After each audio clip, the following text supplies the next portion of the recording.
So I was walking by this condominium that was right next to me. And the Lord said to me, I want you to buy that. I want you to buy that. And I said, Lord, with what? I don't have 2 pennies to rub together. You want me to buy that? So I said, okay, Lord. Making the story short, I got the condominium. I'll tell you the process. Let me say it now. I had no money to buy this place.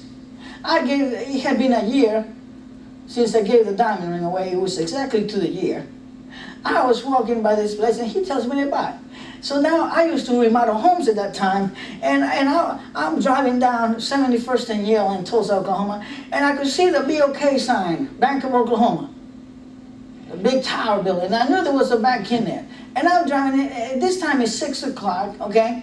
And when somebody remodels, you know, you got that paste, the compound that you put on the wall, you know, you sand it down, you get it all over yourself. I look like a baker that had a bad day at the bakery, you know, flour everywhere. I mean, I had my hair was white, I had white patches everywhere. Just that sand and stuff had gotten all over me. I looked a mess.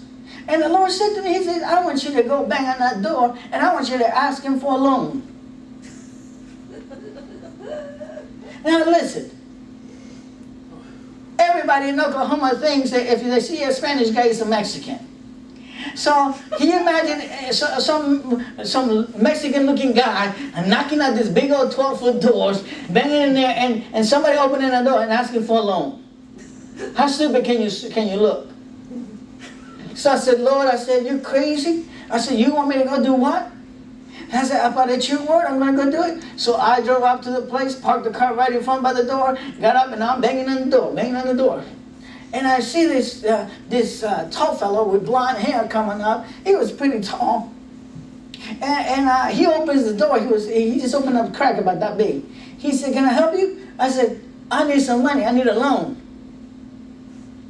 And he said, do you have a Social Security? I said, yeah. Do you have a driver's license? I said, yeah. He said, okay, give it to me. So I handed him, I mean, all he had was a crack that big. I took it out, gave it to him. He disappeared for about 5 minutes. He comes back in there. He said, tomorrow morning, come back at 9 o'clock. Your loan will be right there. That's right there. So I showed up the next morning at 9 o'clock, just like the man said. I said, ma'am, I said, I believe I have a loan in here that I need to sign for.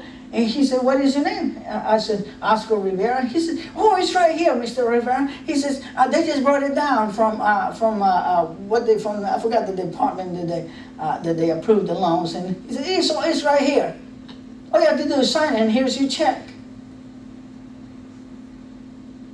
Well, so I left with the check that day.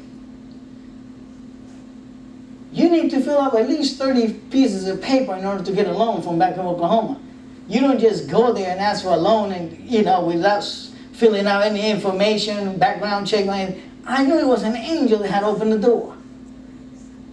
Because I called the bank and asked for the same guy. This isn't just a guy working in here. I drove up to the bank and I said, look, there was a white dude in here last night. Where is he? His name is so-and-so. He said, Mr. Rivera, there isn't such a guy working in here. How many times do we got to tell you that? I said, ma'am, I know that I saw that white dude in here yesterday.